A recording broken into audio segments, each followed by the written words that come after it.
And I mean, that's their own numbers. Has nothing to do with anything. The ocean is billions of times every year. They've done the calculations on this of all human activity. One big volcano is more, one gaseous explosion from a volcano puts out more CO2, take the case of Mount St. Helens, than all of human activity in the previous 100 years to that, conservatively. And what makes the grass grow? CO2, literally. What makes the plankton have a great day in the ocean so the little fishies, so the krill can eat it, and the little fishies can eat the krill, the little shrimps. But now the shrimps are with Al-Qaeda.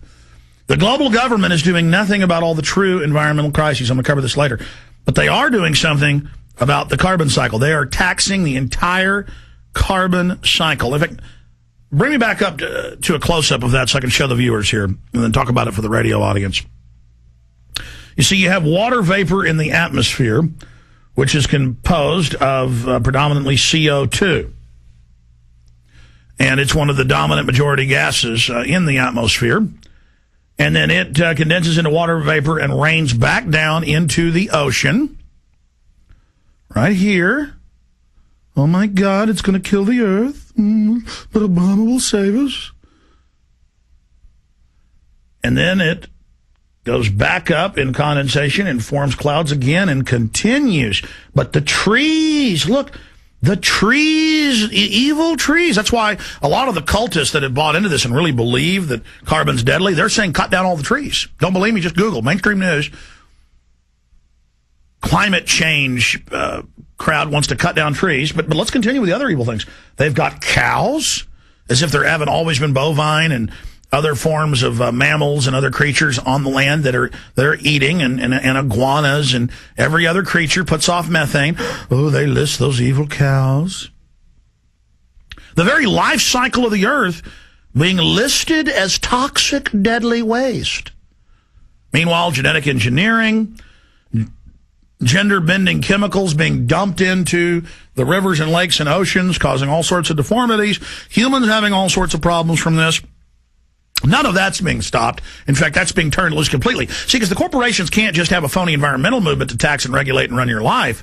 They've got to do more. They need to use this as a distraction to all the real environmental crises and issues we have to deal with. They have to pick an issue that can be selectively enforced against the population and selectively enforced against companies, smaller companies, that the establishment wants to run out of business. This is a total straitjacket on the planet, the carbon cycle, taxing the carbon cycle. The Earth's 76% water, 75% salt, 1% fresh. That's really an old bad number. It's more, because there's so much fresh water in the aquifers. It's really more like 4%. So we're talking getting up close to 80% water.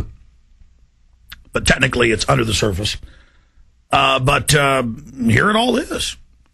And so they can ban and regulate and tax and control and have bureaucrats overseeing everything you do, because everything on this planet that's natural is carbon-based.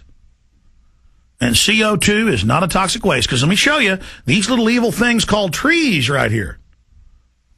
These little green things there on your screen, those put off more carbon than all our cars and all our buses and all our factories could ever do.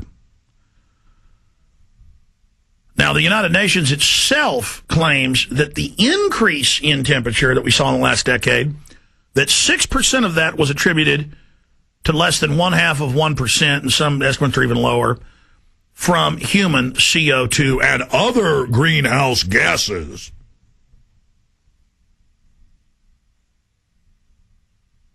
So there you have it. They're basically terraforming the Earth in the opposite direction. Meanwhile, there's thousands of aircraft spraying chemtrails, manipulating the weather everywhere, and devastating the atmosphere. And the military detonated hundreds of nuclear weapons in the high atmosphere, blowing holes in the ozone layer. But then they're using DU all over the planet. But that's not an issue. Detectors in England and the United States, every time they use DU, picking up the DU in the atmosphere. Because let me show you the planet. Punch up the planet for me. Planet Earth, and we're going to your calls. Punch up the planet for me. Well, hell, it's right here on the screen. Here, just cut to this. Let me show people something. Right here. Here, I'll just pick the microphone up, come over here. You see this? This is the globe, okay? And I'm going to come over here and I'm going to show you. The jet stream goes this way. Jet stream goes that way. And the jet stream actually dips in at one of the lowest points from, 30, 40, 50, 60,000 feet where it varies.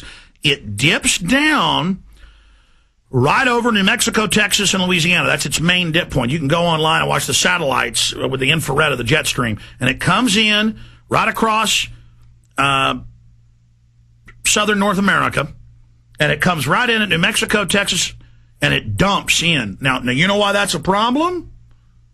You know why it's a problem?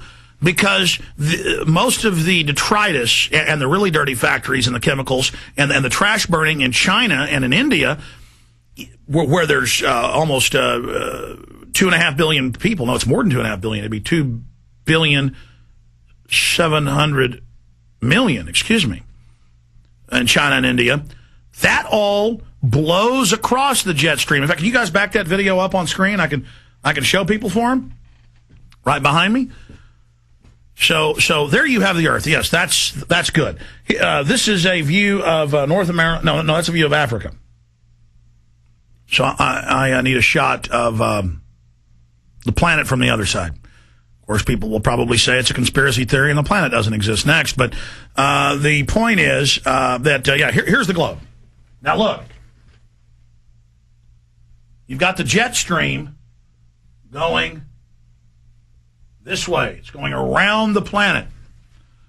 And they seem to be focusing on the jet stream a lot with the chemtrail spraying. But regardless of that, you've got China and India, and then you've also got the Middle East, Iraq, Serbia, and Central Asia, Afghanistan, where tens of thousands of tons of DU have been dropped and are dispersed into the atmosphere.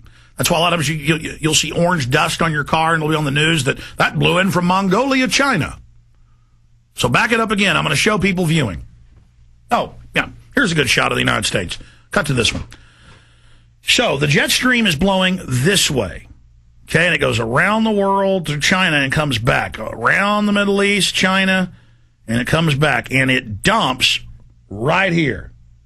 So it's going around. All on the other side of Asia and Europe and the rest of it. And it comes around and it dumps most of its detritus on New Mexico, Texas, and Louisiana. In fact, Google live satellite imaging, live satellite of jet stream. And we will show them a 24-hour rendering of the satellite the last 24 hours. Now, I checked this last week, about a week and a half ago, and it was all of it was dumping into Texas at the time. But it varies. It varies in its dumping, and it dumps a little other places too. But we get the full helping of the DU right here. Now, that's a satellite shot of North America. Okay, that is a jet stream shot of a limited air. That's the Canadian jet stream. There's several jet streams, but the main one of the main jet streams. Show me another jet stream here. I'll probably get emails saying there's no such thing as a jet stream. But the point is, I'm not kidding. They say there's no North American Union. They say there's no Trans-Texas Corridor. No, it doesn't matter. I'll find it during a break. You know what? Just Google jet stream. It doesn't matter. And I can show you how it's all dumping on you. But none of that is a real issue. We just need to tax the carbon footprint. Let's go back to the calls. Who's up next here? Charles in Florida, then Matt, Ron, Ronnie, and others. Go ahead, Charles. Alex? Yes, Charles. Hey, how you doing, man? What's up, man? Before I say anything else, I just want to tell you I'm an African-American listener, so you do have African-American listeners, if you didn't know. Oh, I know. I've got a lot of great folks listening. Yeah, I just want to say about my people in this whole Obama crap, and most black people, the majority of us, they can't, and they just don't want to believe that, Obama's not the Messiah. And they don't want to, excuse me, they don't want to do anything they wouldn't do anything the news wouldn't say.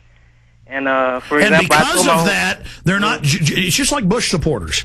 Once they signed on to Bush, didn't matter if he tortured, secret arrest, destroyed the Bill of Rights, tripled the size of the BATF. It was, you know what? I'm sticking behind the commander in chief. And it's going to be the same thing with Obama, but with the media just cult-like saying, he's the answer, he's the answer. I mean, 10 times worse. So people will go, I just can't say I've been conned. I just love you.